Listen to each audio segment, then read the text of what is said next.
Бағдарламамызды әдеттегідей Байджи классик қалталы қара шайынан бастаймыз. Еш қоспасы және боямасы жасалған шайдан ішіп, кешкі уақыттарыңызды бізбен бірге өткізгендеріңізге рахмет. Біз бастаймыз. Мамамның қойған аты Тақиялы періште. Жарайды, онда мен бұлбұлдай сайраймын деп айтшы. Мен бұлбұлдай сайраймын. Әмин апаны бәріміз де жақсы көрдік, ол кісінің талантына енді шек жоқ қой. Отауым сол жерге тігілер. Крупный кадрға қалай түсіп қалғанымызды білмейміз. 7 жыл өтіпті Қызыбекке түскенімізге. Шауып жүрген ішінде біреуі бар ма менен? Таш жігіт арманын іздесе, оған тыйым жоқ еді ғой. Сағынышпен еске аламын. Сұлу қыздар қандай? Қалағаның да, бұлар нағыз қасқыр иттің тұқымы. Біреудің әйелі болып ойнайсың деді. Мен ол кезде 8 жастамын. Кеш жарық эфирде көреміз шоу сіздермен Меруерт Бауыржанқызы. Кинодағы жалғыз ғана жарқ еткен кадр бір адамның тұтас тағдырын тарихқа айналдырды. Құрметті көрермен, біз талқылайтын бүгінгі тақырып алтын қорда сақталған фильмдерде эпизод рөлді сомдап, ел есінде қалған таланттар туралы. Олар қазір қайда? Алдымен алғашқы кейіпкеріміз жайлы сюжетті тамашалап алсақ. Мамамның қойған аты Тақиялы періште. Сұрақтарыңыз бар ма? Осыдан 58 жыл бұрын таспаға тартылған Тақиялы періште фильмі көрермен көзайымына айналған алтын қордағы кино ленталардың қатарында. Режиссер Шакен Айманов түсірген аталмыш туындының оқиға желісі Сұрбойдағы ұлына келіншек іздеген ананың қарбаласқа толы өмірін суреттейді. Бұл картинадағы басты кейіпкерлер Тайлақ пен анасының образын сомдаған Әмина Өмірзақованың экрандағы бейнесін жұрт жақсы біледі. Ал соңғы кездері аталған кинода эпизодта жарқ етіп, көп қыздың арасында мен бұлбұлдай сайраймын деген ару ел назарына іліккен. Ол Сәуле Жүнісова есімді өнер иесі. Мен бұлбұлдай сайраймын. Көкшетаулық кейіпкеріміздің дәл осы фильмдегі мына акробатикалық етеуді де әлі күнге дейін елдің есінде шығар.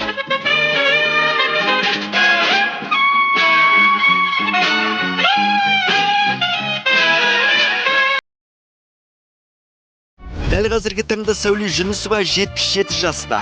Кино алаңындағы сол бір сәт нағыз ностальгияға айналған. Міне, Көкшетаудан Алматыға келіп, 60 жылдан астам уақыт өтіпті. 18 жасымда осы қазақ фильмінде Тақиялы періште киносына түсіп ем. Соның Шакен Айманов режиссер бірінші көрілімін өзіміз көріп едік сол киноны. Уақыт жұмырап қалай өтіп жатыр. 60 жылға жоқ уақыт бұрын таспаланған Тақиялы періште фильмнің түсірілім барысындағы түрлі қызықтар мен елге беймәлім құпиялар қандай. Бүгін білеміз. Ендеше студиямызға Тақиялы періште фильмінің эпизодына түсіп, жұрт назарына іліккен Сәуле Жүнісова апайымызды шақырайық.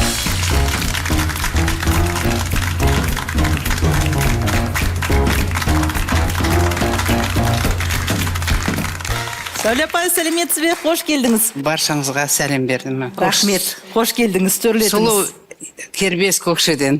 Арнайы Көкшетау қаласынан келіп отырған апайымызға тағы бір қошемет деп қояйық. Фильмге неше жасыңызда түстіңіз? 18 жасында. 18. Қазір нешедесіз? 77. Арада неше жыл өтті? Математиктер. 58 жыл. 58 жыл. Сол бір тарихқа көз жүгіртейікші. Ол кезде өзіңіз студентсіз бе, кастингтен өттіңіз бе? Қалай тап болдыңыз бұл фильмде? Эстрадный студия цирковой отделениесінде оқыған. Сосын Шакен Айманов бізді бірнеше қызды сол цирковой студияның биші, хореографияда оқыған қыздар бар, бишілер. Соларды киноға шақырды. Бұлай тез өтеді, бірақ соның өзін бір жұмадан астам ба снимать етті. Дубль стоп дейді, бірнеше рет қайта түсіреді. Сол киноның арқасында атақты Әмина Өмірзақова, Бекен Римова, Ермек Серкебаев кино айтқан сол Шакен Аймановтың өзін бәрін сол киноның арқасында қанша атақты адамдармен кездесіп, өте қуаныштымын сондай. Қандай керемет әсерлер, естеліктер. Енді осы тұста Ермек Серкебаев ағамызбен сіздердің түскен бір эпизодтарыңыз бар екен, е? Болған алып тастады ғой. Кел кетті ма? Гүлберген. Ол 2 серия мен 1 серия қылды ғой. 2 серия болу керек еді, е? Анау Әмина Өмірзақова баласын үйлендіріп кететін болды. Анау атаймен бірге қосылып 2 серия боламын. Сосын жоқ. Ол кісінің міндеті келгенде баласын үйлендіру ғой, Тайлақты үйлендіріп, қысқаша өзі алатын жерін алып тастап, солай Шакен ағай сөйтіп не етті. Біраз кадрлар, эпизодтар қиылып кетті ғой. Ол кинода түскенде жаңа Ақковтада биледім ғой шалбармен. Мен бұлбұлдай сайраймын. Маған айтты, мен өзі ауылдан келген қазақша сөйлейтін қыз. не деп айтты, мен я как калатура деп айтты. Мен тілім келмейді. Я как калатура. Айтпаймын ағай, тілім келмейді. Жарайды, онда мен бұлбұлдай сайраймын деп айтшы деді. Сосын мен бұлбұлдай сайраймын дедім. Сосын маған айтты, мынау бәрі женский общежитие ғой, мынау қарнын көрсетіп, мынау кофтаны ішіне салды, мынау шалбардың екі ортасы ашық болсын деді. Аға, түсірмеңіз, мен ардымды ашпаймын, ауылдан келген қызбын, ертең ауылдың адамдары ағайын көрсе не дейді? Мынау, міне. Сонымен ашпапсыз ғой. Ашқан жоқпын, келісті оғызым, мына қырсық қыз екен, болмайды екен, жарайды түсе берші деді. Бұл сонда Шәкен Аймановтың талабы ма, режиссер? Жоқ, аш деді, мен ашқан, міне қыздар бар ғой, ашып тұрған, мен көнбедім. Сосын сол кинода айтты, Серковойды қайтесің, сүйегін сындырып алсын, сен біздің киностудияға кел деді. Тоже 2 жылдық. Сосын Найзатас деген кино түсірім, мен сол киноға сен шақырам, киноға түсіп, сол кино ойнасаң деді. Жоқ, мен бара алмадым. Өзім Серковойда оқыдым, Москваға барар жерде апам ауырып қап, бабушка, әкешем ерте қайтқан, бабушкам парализовать етіп қап, соны тыстап кеттім бақ осы. Академийский беді, вообще сосын барған қалып қойдым. Содан кейін қайда қызмет еттіңіз, қайда жұмыс істедіңіз? Мен сиркте істедім, мен оқығандар сиркте істеді, сосын Америкада тұрады қазір. Қайында білмеймін де кезеккен жоқпын қазақ сиркінің несімен. Мен өзім Талдықорған юридический бітірдім, тұрмысқа шықтым, инспектор болып жұмыс істедім. Мүлде басқа салаға кеттіңіз. Шқалов деген ауылда тұрдым. Содан бертін міне 6 ай болды Көштауға, баламыз үй әперді, сонда көшіп келдік. Көштауға. Сонда Тақиялы періште өміріңіздегі ең алғашқы және соңғы түскен фильміңіз болды ғой. Солай айтсақ бола ма? Солай ғой. Сәуле апай, енді сол киноға тегін түстіңіздер ма, әлде төледі ма гонорар? Ақша Төленді, 90 сом. Бұрынмен үйге билет алып берді. Маған киноға қал, үйіңе бармай қой, кино Найзатас түсірім деді. Мен қалған жоқпын, үйге кеттім.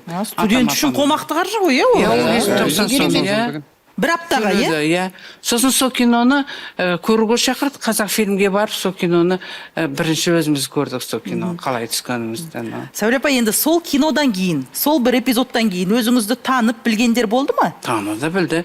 Мына Көкшетауда да, қазір Көкшетау телеарнасына шақырды, Наурызда мынау драм театрларға шақырып, кішкене көрсетілім болып жатыр, дауыс бергенде. Ал сол кезде, сол сәтте танығандар болды ма, көшеде өтіп бара жатқанда? Танитындар болады. Елдің танитындар болады. Кадрды билеп жүрген қыздар өзіңізбен бірге оқыды ма? Жан-жақтан келген қыздар ма? Бар, Цирковойдан оққан Сәния Жунусова меді Қарағандыдан, ол проволокада жүретін. Тағы бір қыз болды, ол наездница. Олардың бәрін білмеймін ғой, қалды ғой бәрі. Араласпадыңыз, одан кейін ешкіммен? Бүгінде қанша балашаға, немере, шөбере бар ма? 8 немере бар, 4 ұл, 4 қыз. 2 ұл, 1 қызым бар, отағасым бар. Бақытты әжемін, бақытты анамын. Енді осы фильмді, Сәуле апай, Тақиялы періштені жалпы өзіңіз неше мәрте көрдіңіз? Көрмеймін, балалар көреді, немерелер көреді, мен көру үшін. Жылда көрсетеді ғой өзі? Жылда көрсетеді, иә. Ана футбол ойнаған жерде де барын. Сол футболды көріп отырған жоқпыз. Футбол жоқ, ешкім ойнап атқан жоқ. Как ана Шәкен Айманов айтады, міне гол соқты, қандай эмоция беру керек, жеңіліп қалған жерде қандай, мен былай қолым сермеймін, анау қызыл көйлекте отырған. Сосын анау бір көкпом болып кетеді ғой, түрі бұзылып. Соның бәрін бізге айтады, соны істейміз да. Режиссер қалай айтады, солай істейміз. Бақыт апай, өзіңіз нешеде едіңіз сол фильм түсіріліп жатқанда? Ол кезде менді кішкентай кезім, жас кезім, жас кезім. Мен кино саласына 21 жасында келдім ғой, киностудияға. Енді ол киноны біз жиі көретіміз, өйткені Әмина апаны бәріміз де жақсы көрдік, ол кісінің талантына енді шек жоқ қой, өте керемет ойнап шыққан. Өмірде де сондай бір аурасы таза, жақсы адам еді ол кісі. Оның көзін көрдік, келетін киностудияға, өте керемет. Ол киноны қайта-қайта көрсек те жалықпаймыз негізінде. Қыз жібектің құрбысы. Атаңызға айналған фильмде басты кейіпкердің жанында жүрген өрімдей қыздар 55 жылдан кейін ел алдына шықпақ. Туындыда Меруерт Өтекешеваның шашпауын көтерген арулардың кинодан кейінгі өмірі қалай өрбіді? Жарнамадан соң көрсетеміз, арнадан алыстамаңыздар.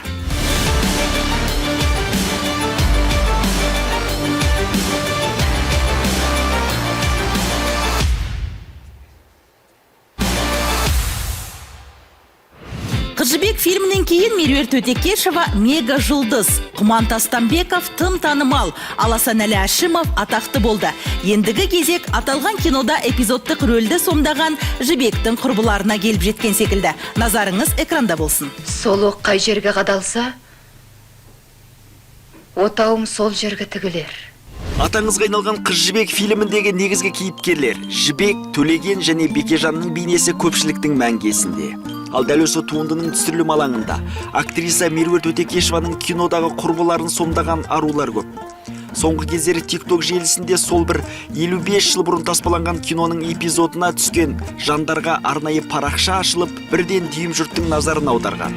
Солардың ішінде фильмдегі ірі кадрға іліккендердің бірі Махирям Ғанибаева. Жас жігіт арманын іздесе, оған тыйым жоқ еді ғой. Оның аты қан қосқан немене? Қыз жібектің қасындағы құрбыларының бірін сомдаған кейіпкеріміз режиссерді атқа міну тәсілімен тәнті етіпті. Мен кіші күнімден атқа мініп үйренгенмін дедім. Соныменен түсірілімге қатыстық. Крупный кадрға қалай түсіп қалғанымызды білмейміз. Сарбаздарға қымыз беріп жатқан кезде түсіп қалыппыз. Қыз жібек фильмінің кадрдан тыс түсірілім жұмыстары қалай өтті? Әйгілі туындыға қыздарды іріктеу барысындағы қандай қызықтар мен қиындықтар болды? Дәл қазір көреміз шоу студиясында ел естімеген ерекше естеліктер алғаш рет айтылады. Ендеше студиямызға бір ғана кадрға ілініп, Қыз жібектің кинодағы құрбысын сомдаған Махирям Ғанибаеваны шақырайық. Қошеметтеріңіз.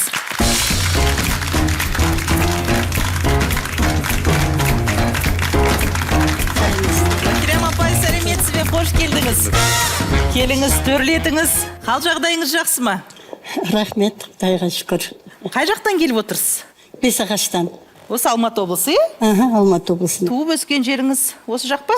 Туып өскен жерім Шелек жақтан, Қаратұрықтан. Араға қаншама жыл салып, шығып жатырсыздар қазір әлеуметтік желі арқылы Қыз жібектің құрбылары деп. Сол кез есіңізде ме, тарихқа көз жүгірсек? Есімде, ол кездерде ұмыту мүмкін емес екен. 57 жыл өтіпті Қыз жібекке түскенімізге. Әлі күнге шейін есімде. Сол 16 қыз барғанбыз Қыз жібектің түсуге. Ол қыздардың ішінде Мансия да бар, Гаухар да бар, анан кейін Маздақ, Жақсыгүл, Қарашаш, Алия, Рысалды деген қыздар болған. Бәрі есінде өсіз. 15 қыз барып, сол киноға түсіп. Сонда барлықтарыңызда апай қалай бір жерден іріктеп алды ма? Бір оқу орында оқисыздар ма? Панфилов педучилищесінде оқу жүрген кезімізде бір әйел келіп таңдады, әзір аты жөні есімде жоқ. Келіп біз осы Қыз жібекке қыздарды таңдап жүрміз, соған барасыңдар ма? Айдарылдағы Алтын Емел тауындағы Қыз жібек фильм түсіріліп жатыр, соған қатысып берсеңдер деді. Біз келістік, 16 қызды апарып барсақ ақ үйлер тігілген екен. 2 ақ үйге бізді жайғастырды. Біз жайғасып болғандан кейін бізге киім таңдады. Әрқайсымызға өзіміздің мөлшеріміз бойынша киім таңдап, маған бір көк көйлек, басыма әшекейлі бөрік кигізді, аяғыма өрнекті етік кидім, шашыма шашбау байлап, қайдымғы бұрын қазақ қыздардай болып шықтық, әдемі. Сөйтіп, онан кейін түсірілім алаңына барасыңдар деді. Түсірілім алаңына барғандан кейін аттарды берді бізге. Атта шаба аласыңдар ма деді. Мен кіші күнімден шауып үйренгенмін. Соған шаба аламыз дедік. Аттарды маған жирен атты берді. Сол ат деген біреу шауып кетсе, қалғаны соның артынан шауып кетеді екенді. Бір ат үркіп кетті ма, әйтеуір шауып кетті. Сонымен қыздар аттың басына ел болмай, кейбір қыздар аттан құлап түсті. Сондай қорқып кетті қыздар, аман есен бәрі. Сонымен шауып бардық. Барған екен, түсірілімге барғанда маған таң қалды да олар. Сен ұйғыр қыз екенсің, қандай атта ойнауды үйрендің деп. Мен айттым, мен кіші күнімден осындай ат мініп үйренгенмін деп. Бәлкім осындай бір пысықтығыңыз осы арқылы кадрға ілініп тұрсыз. Сондай болу керек. Ірі кадрда барсыз. Енді сол 16 қыздың бірі біздің студиямызда отыр. Мансия Баулықова апайымыз, қош келдіңіз. Сол кастингке қатысқан қыздардың бірісіз ғой. Қалай өттіңіздер? Енді жаңа оқып жүрген ғимаратымызға айтты ғой жаңа Гаухар. Бір апай келіп, жаңа біз как раз күздік еңбек жүгері жинауға кетейік деп жатқанбыз. Өзі сол оқитын училищемізде 800 қыз оқиды. Орыс группасы, қазақ группасы, ұйғыр группасы. Соны сен шық деп таңдап алды. Біз басында қорқып қалды, ойбай бізді неге шығарды. Бірден енді адам қорқады ғой, ештеңе айтпас. Соны бәріміз жинап алғаннан кейін барып айтты. Сөйтіп Қыз жібек фильмі түсіріліп жатыр, соған нөкерге барасыңдар деп біз кәдімгідей қуандық оған. Сөйтіп біз алып барып, өзіміздің жаңа жинап алып, қазақ үйге кіргізді, әрқайсымызға киім таңдап берді. Шашымыз ұзын болған, ол кезде шашымызға шолпы берді. 800 қыздың арасынан сонда қалай таңдады? Бойларыңызға, түрлеріңізге, ойларыңызға қарады ма? Енді ол жағын білмеймін, жаңағы таңдаған режиссердің ассистенті екен, Ғалия деген фамилиясын ұмытып отырмын. Сол кісілер таңдап алды ғой енді. Енді өзіміз басында қорқып, біз қалай ниеттілік енді өттік, сендер қазақтың кәдімгідей қарапайым қызсыңдар. Иә. Қара қызсыңдар кәдімгі қарапайым. Ешқандай ол кезде бояқ сояқ жоқ. Бояусыз кәдімгі өзіміздің түріміз ғой. Жас кезіміздегі суретімізбен. Соны таңдалдық, сөйтіп әйтеуір. Мәнсия апай, сіз ірі кадрға іліндіңіз бе? Жоқ, мен кадрға ілкім жоқ, жаңа шауып жүргеннің ішінде біреуі бармын мен енді. Бізде еленбей жүрдік қой осы уақытқа енді. Осы мына әдия қыздың арқасында кішкене еске алынып жатырмыз. Әйтпесе бізде эпизод массовка деп айтады. Сол жағынан біз аса еленген жоқпыз. Бәленбай жыл ұмыт болғаннан кейін барып, қазір қозғалып жатырмыз. Ендеше осы тұста міне Қыз жібектің құрбыларын барлығын топтастырған, барлығын жинаған ұйымдастырушы отыр студиямызда Әдия Ережепова апайымыз. Қош келдіңіз. Я қазір кәдімгідей әлеуметтік желіні шулатып жатырсыз. Идея қалай келді жалпы? Мен осы Қыз жібек фильмі экранға жол тартқан кезде небәрі 3-ші сыныпта оқиды екен. Содан бірақ мен сол Қыз жібек фильмінің шыққанын білем ғой. Мен 4-ші сынып оқып жүргенде бірінші рет көрдім. Фильм аяқталған соң үйге еңіреп жылап келдім. Енді кино екенін білем, бірақ ана Төлегеннің сондай бір қаза болғаны жаныма қатты батты ма екен, енді баламын ғой, енді үйге жылап бардым. Содан маған бұл ой 6-7 класс оқып жүрген кезде былай ойладым. Енді Қыз жібекті өте сүйетім, соншалықты күнде көрсетсе күнде көре берер едім. Егер Қыз жібек телевизордан беріліп жатыр, мен барлық жұмысты тастап, тіпті маған қандай бір жазалау қолданса да, мен бәрібір сол киноны көретін едім. Мынаны ыдыс жуып қой десе де, оны сырып қойып, не істе десе де оны сырып қойып, мен кино көретін. Тек қана Қыз жібекті жақсы көрдім өзім. Содан былай ойладым. Бұл Қыз жібек жарайды, Асанәлі ағаны білеміз, Меруерт Өтекешеваның сұлулығына енді шегі жоқ, енді ол кісіге енді білмеймін, енді шаң жуытқым келмейді.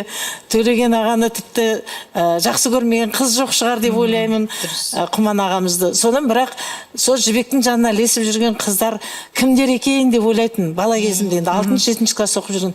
Мен жаңа фильм деген журнал шығатын, соны көп ақтардым, сол қыздарды іздеп. Одан кейін Мәдениет және тұрмыс, кейін Парасат журналы болды. Қазақстан әйелдері статьялар шығады, мақалалар, бірақ ол қыздар туралы әңгіме айтылмайды. Сосын мен былай ойладым, олар актрисалар болса қандай киноларды ойнап жүр. Ал енді актриса болмаса кімдер олар деп. Содан әйтеуір сол жылдар өте берді, кейін өзім де зейнеткер болдым. Сосын осы әлеуметтік желіні неге пайдаланбаймын, осы қыздарды біз іздеп көрейінші дедім да, жаңағы кинодан түсірілген Меруерт Өтекешеваның суретін алдым да, астына жазып жібердім. Өзім жаңағы телефонның жағдайын, интернет анауына, мен университетте сабақ бердім. Содан білем ғой жаңағын. Соны жаздым да, Қыз жібек фильміне түскен Қыз жібектің құрбылары кімдер екен деген бір сұрақты жазып жібердім. Мен түстім деп Гүлнар Белгібаевадан бірінші жауап келді. Оның артынша 3 күннен кейін кімнен келді? Мәнсия апайдан келді. Одан кейін 3-4 күн өткеннен кейін неше құрбысы табылды? Күлайхан апайдың видеосын көріп қалдым. Сөйтсем, Күлайхан апайдың видеосы кәдімгідей біраз уақыт бұрын жарияланыпты. Мен Қыз жібек фильміне түскен едім деген. Ал мен оны өзім іздегеннен кейін барып көріп отырмын. Содан мен 16 қыздың 14-ін таптым. Өкінішке орай бір қыз дүниеден озған екен, Қарашаш апай. Ол кісінің отбасымен байланысқа шықтым, балаларымен сөйлестім, сіңлісінен рұқсат алып, мен тиктокқа осы кісіні жариялайын, суретін жіберіңіз, сіз рұқсат етсеңіз деп сөйттім де. Бірақ енді осы орайда бір айта кетейінші, есімде тұрғанда ұмытып қалуым мүмкін.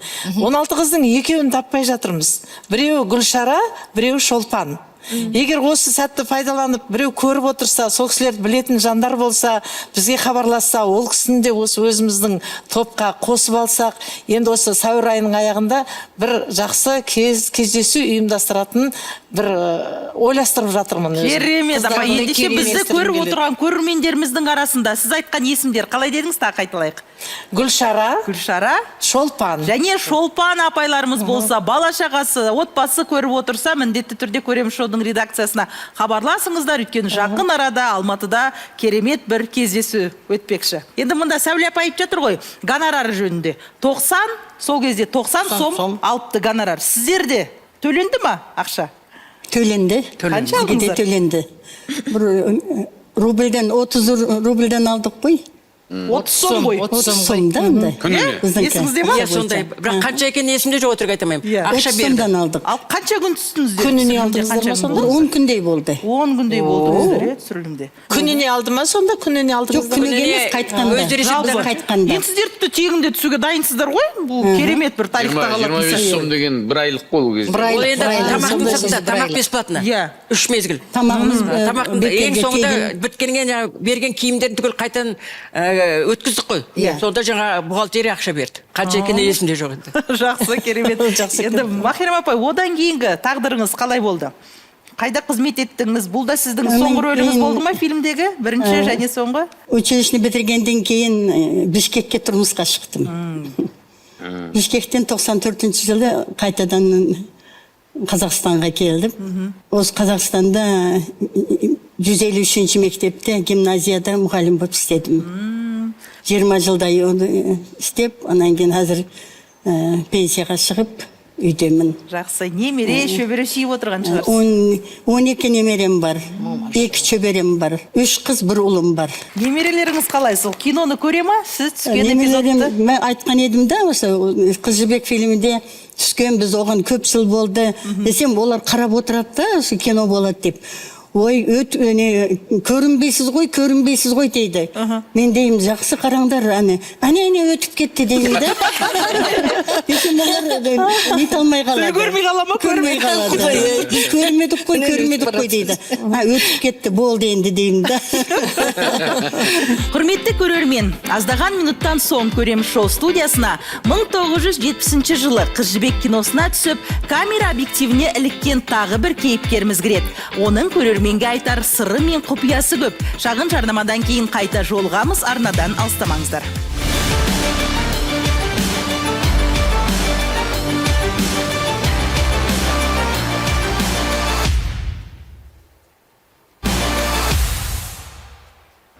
Жалғыз кадрға еніп жұлдыз болдым. Құрметті көрермен, келесі кейіпкеріміз де Қыз жібек фильмінің қызықтарын айтуға тас түйін әзір. Әуелі сюжетті көріп алсақ. Тас жігіт арманын іздесе, оған тыйым жоқ еді ғой.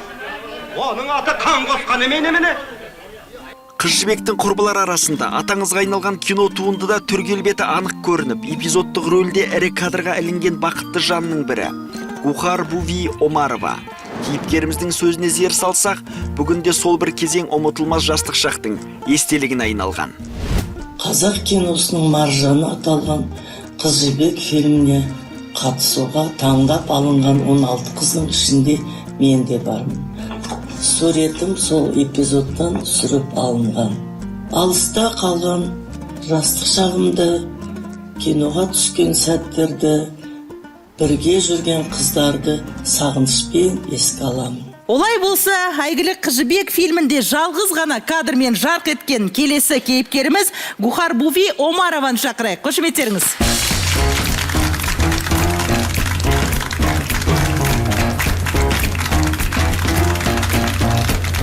Қайырлы кеш. Қош келдіңіз, төрлетіңіз. Енді сіздің де бағыңыз бар екен? Қыз жібек фильмінде кадр келткен 2 қыздың бірісіз. Солай ғой. Жалпы бүгінде қалай көріп отырасыздар ма бала шағалармен? Иә, мен көп көремін өзіме сондай жақында бұл фильм. Осы детальдарына дейін көрем ғой, барлық эпизодтарын. Ол кезде жасыңыз Бөріңіз бар, иә. Неше жастасыз ол кезде? Қазір 77-ге келдім. Қазір. Ол кезде енді 17-18 жаста. 19 жаста. Қазір қайда тұрып жатырсыз? қазір Алматы облысы Еңбекші Қазақ ауданы Қайрат қала селосында тұрады. Апайларымыз кастингтен қалай өткендері туралы айтты. Енді өзіңізден түсірілім барысы туралы сұрайықшы. Қандай қиындықтар болды? Қандай бір ерекше есте қалған сәттер? Иә, түсірілімге бізді алып барды ғой. Алып барған кезде ол Ақтау тауының баурайында түсірілме алаң болды. Сол жерге апарғанда өзіміз тамсанып қарап тұрдық. Сондай табиғат күшті, әсем, ондай жерді көргем жоқ. Таулары жасыл, қызғылт, сондай сары түсті болады екен. Анау түсірілім алаңындағы өсіп тұрған өсімдіктердің әдемілігі, содан кейін бұрынғы замандағыдай киінген осы атақты актерлардың бәрін көріп, өзіміз сол бұрынғы заманға барып қалғандай сезіндім өзімді. Содан кейін түсірімдері басталды. Анау табиғатын айтып жатыр едім ғой, ол жерде арасына апарып түсірген кезде көрдік. Неге ұқсайды? Чарын каньонына ұқсаттым. Неше жерде былай ерім болып сызып қойғандай, бір жерінде қызыл сары жолақтармен. Бұндай табиғат еш жерде көргеміз жоқ дедік. Осы фильм 70-ші жылы бұрынғы кеңес өкіметінің барлық экрандарында көрсетіліп, одан шетел асқан ғой. Сол кезде Франциядағы көрермендер сол фильмді көріп, бұл не деген табиғат әсем жасалған фильм, ұнаған көптеген краскалар кеткен ғой, бояулар қаншама бояу кеткен деп таңғалыпты ғой. Ол ешқандай бояу емес, нағыз өзі біздің Қазақстанымыздың табиғаты сондай болғанда. Содан кейін анау режиссерларды Сұлтан Қожықов ағамызды, екінші режиссер Виктор Псырманов, сол кісілер сондай мейірімді жандар екен. Бізге түсіндіріп, қалай түсетіндерді. Сол кісілердің жандары жаннатта болсын, енді ол кісілер қазір жоқ, бірақ оларды ұмытпаймыз. Содан кейін түсірілім барысында талай қызықтар болды ғой енді. Жан Махирем апа айтып жатыр, енді мен аттың құлағында бала кезімнен ойнадым деп. Ал атқа міне алмай жатқан қыздар аттан да құлап жатты деген сияқты. Өзіңіз қай топқа жатқызасыз? Мен құладыңыз ба, әлде атта мығым отырдыңыз ба? Құлайын деп қалдым мен. Бір атты келіп соғып өткетті. Менің атым Жуастау ат болады. Маңдайында ақ теңбіл бар. Осы нені қатты ұстап алдым да. Аяғымды қатты ұрып кетті. Бір-екі күн ақсаңдап жүрдім, ал құлағам жоқ. Енді әрине біз бүгін студияға бүкіл қыздарды жинағымыз-ақ келді, жібектің құрбыларын, бірақ олардың барлығын сыйдыру мүмкін емес, сондықтан да енді экранға фотоларын көрсетейікші. Сол киноға түскен. Міне. Бұл оқып жүрген кездеріңіз ғой. Бұл сол кино түсірілімнен кейін түсірілді. Сол кинодан. Мынау Күлайхан апай, Гүлнар Белгібаева, Махирам апай. Гаухар апайымыз. Райхан. Қандай әдемі. Зағиша.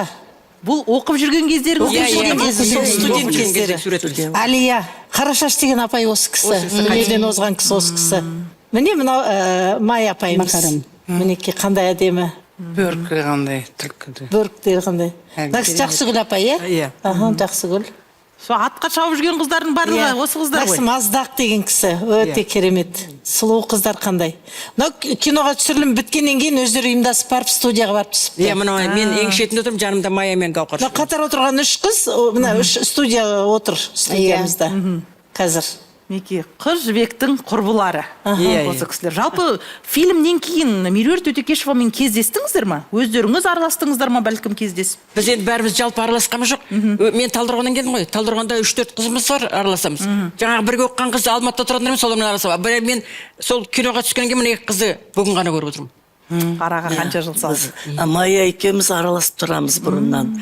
Ал сол бір көрсетілімде қыздардың бір қызық жайт болды да, енді айта кетейін, қыздар күлу керек болды. Ол кинодан көрсеңіздер, күлкілер естіліп тұрады қыздардың, сондай жақсы. Соны күліңдер десе не күле алмаймыз. Қайтадан 2-3 мәрте қайталып түсіреді.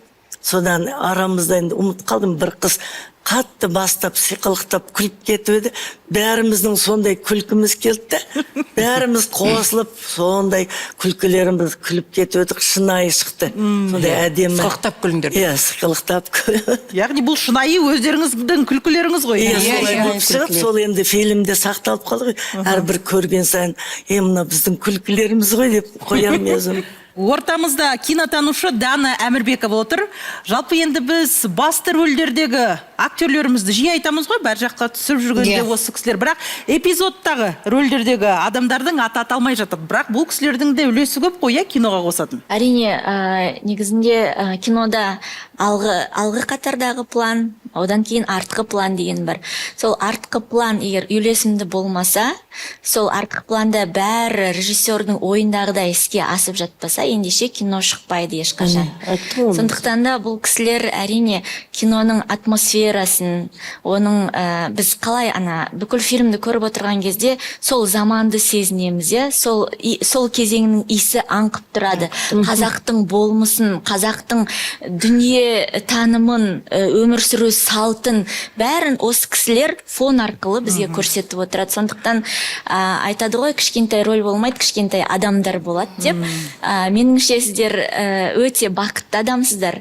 Сіздер қазақ киносының тарихында, қазақ киносының паспортына айналған ең бір шоқтығы биік туындыларға түскен, және де қазақ киносының риетасын қалаған мықты ұлы режиссерлердің жұмысын бірге көрген ерекше бақытты адамсыздар. Сіздердің орындарыңызда болды. Мысалы, көп адамдар армандайтын еді.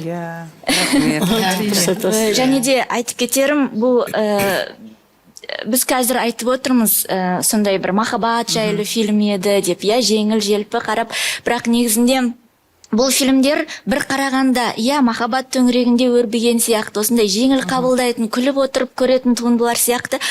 Ал айналып келген кезде ол бүкіл қазақтың тарихын, қазақтың болмысын, қазақтың энциклопедиясын таспалап кеткен туындылар ғой.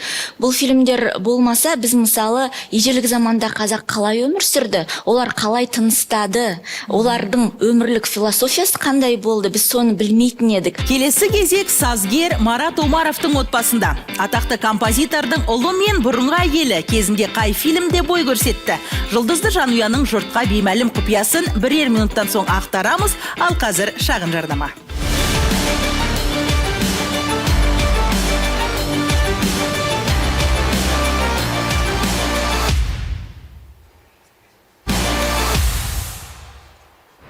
Танымал композитор Марат Омаров ән өнеріне қызмет етсе, оның отбасы кезінде қазақ киносы үшін тер төккен көрінеді. Сазгердің бұрынғы жұбайы мен ұлы қазір неге тасада қалды? Әуелі өткен шақты еске түсіріп сюжетті тамашалап алсақ. Монти, саған қасқыр иттің күшігі керек пе? Кәне көрсетші, бәрі қасқыр ма? Қалағаныңда, бұлар нағыз қасқыр иттің тұқымы. Өтірікті зөдегізбеші.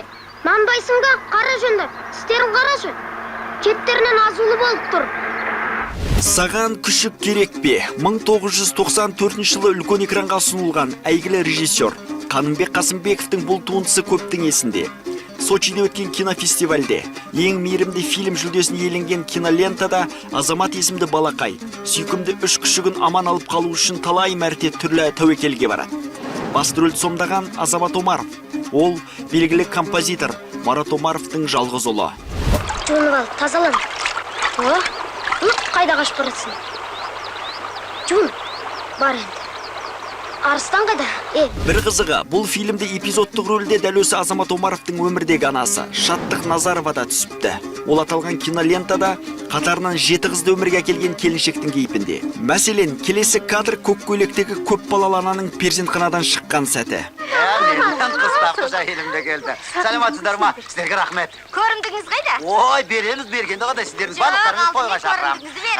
Сонымен, бір ғана кинода жарқ етіп көрермен көзден алшақтаған композитор Марат Омаровтың жұбайы мен жалғыз ұлы қазір қайда? Шығармашылық жолды жалғастырды ма, әлде өмірі басқа арнаға бұрылды ма? Дәл қазір көреміз. Ендеше студия төріне «Саған күшік керек пе» фильмінде басты рөлді сомдаған Азамат Омаров пен эпизодқа түскен анасы Шаттық Назарованы шақырайық. Қошеметтеріңіз.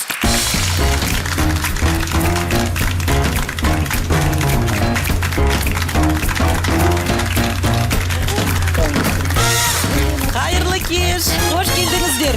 Сәлеметсіздер. Келіңіздер, төрімізге жайғасыңыздар. Сәлеметсіздер. Біраз адам таңғалып жатқан шығар, иә? Бұл кісілердің фильмге түскеніне. Қай жыл болған еді бұл? 94 жыл. 94 жыл. Ол кезде кастинг болды ма, әлде Марат ағамыздың ықпалы болды ма? Қалай өттіңіздер фильмге? Бір жағынан ықпалы да болған шығар. Бірақ енді мен баламның бір сипаты сол киімге киноға келіп те тұрған шығар. Азамат, бұл кезде неше жастасыз? Мен ол кезде 8 жастамын. Енді бұл кино мынау Қанбек Қасымбеков режиссер ағамыздың мынау ауылдық күнделікті тіршіліктің жаңа кішкентай баланың көзқарасымен бейімделген жалпы. Сол киноға енді мен ол кезде 8 жастамын, аса былай біле бермеймін, бірақ сол кезде тез жаңа үйреніп, бейімделіп, сол киноға түсіп кеткен бір сәттеріміз бар. Ол кезде Шаттық апай, ұсыныс қалай, қайдан түсіп еді? Ұсыныс алдында Марат Қаныбек Қасымбеков ағамызбен творчестволық бірге жұмыс жасады. Алғашқы махаббат киносына қоштасқым келмейді деген ән жазды. Соның Қаныбек ағамызбен біз жақсы араласып, сәлемімізді болып, творчествода бірге жұмыс істеп жүрді.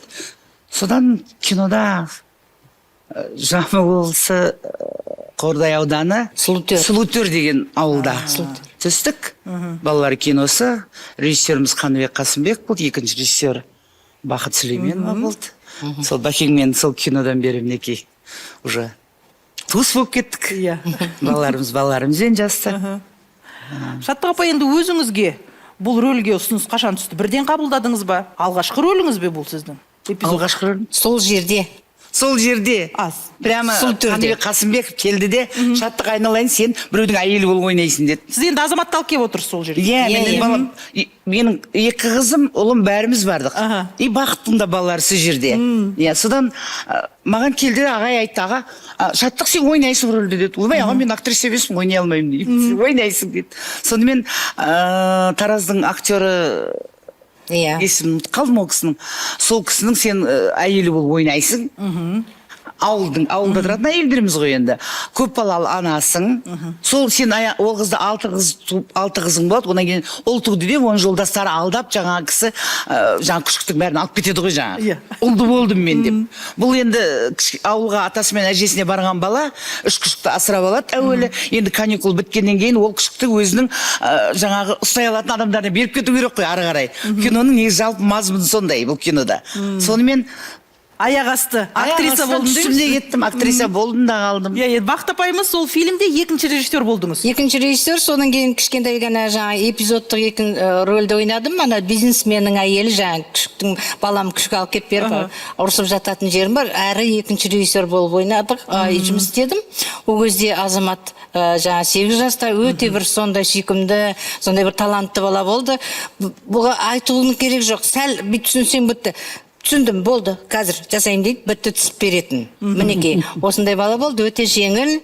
Сосын кейін енді бұл жерде қиыншылықтар да болды. Жомартаға қалай бүгін бағдарлама ұнап жатыр ма? Кейіпкер қонақтарымыз бүгін неке Алтын Қордағы фильмдердің эпизодтық рөлін сомдаған актерлер жинап отырмыз. Жақсы ұнап жатыр. Енді біз Қыз жібек фильмін сол шамалы ес біле бастаған кезде көрдік қой. Сол кезде осы апаларымызға көзім түсіп ғашық болып көрген шығармыз енді.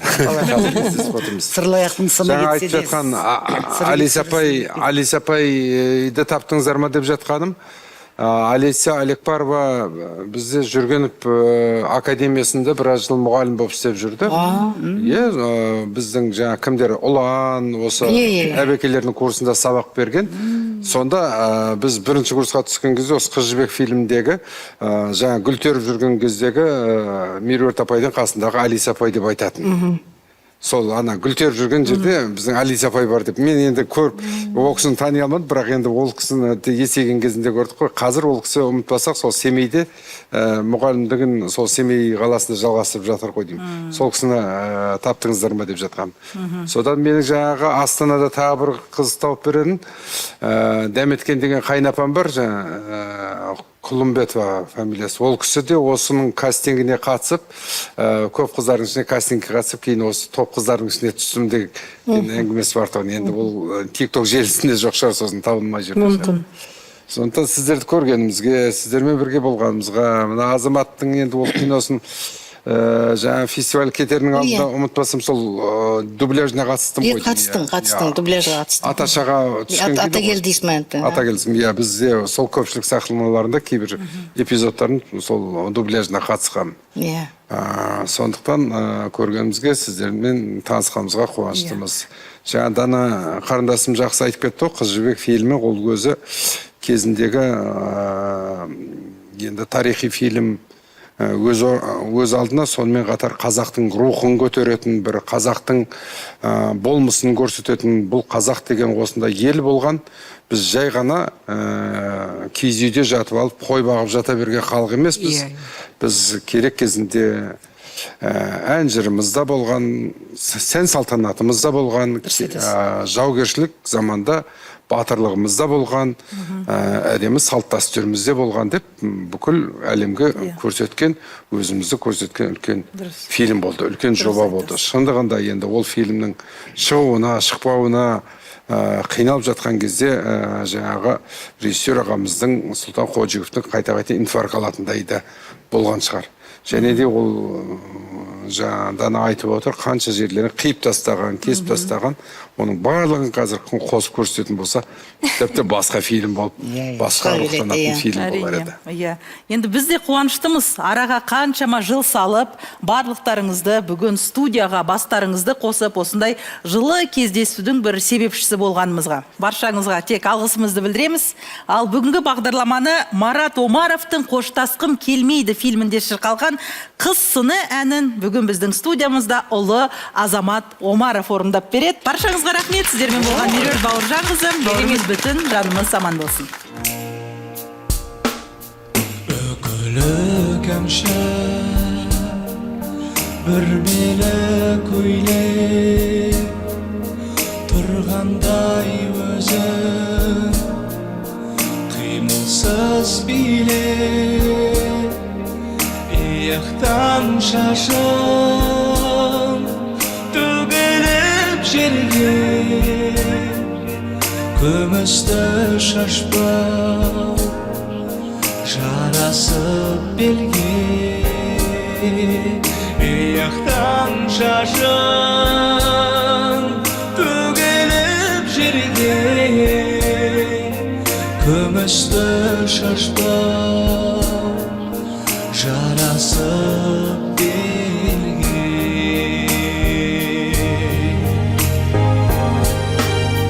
қиылған қасың қарақат көзі жүректі баурап оятар сезім тал бойың нәзік қызғалдақ гүлдей дидарың нұрлы шуақты күндей тал бойың нәзік қызғалдақ гүлдей дидарың нұрлы шуақты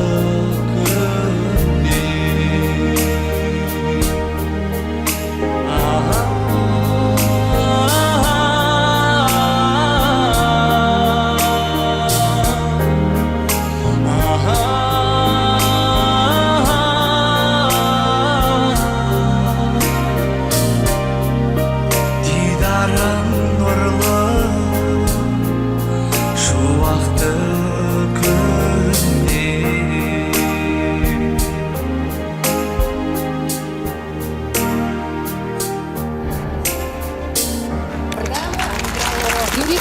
күнде Рахмет.